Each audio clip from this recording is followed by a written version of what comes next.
చింతల్లి ఏం చేస్తున్నావు? ఎవరి ఎందుకు పెడుతున్నావు?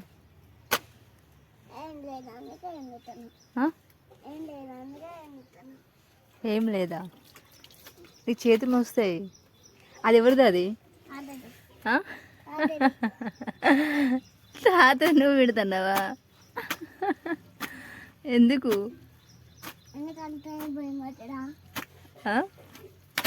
అమ్మమ్మ పెడుతుందిలే.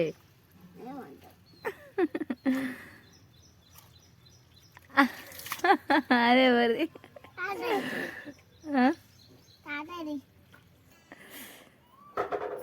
Monu good girl.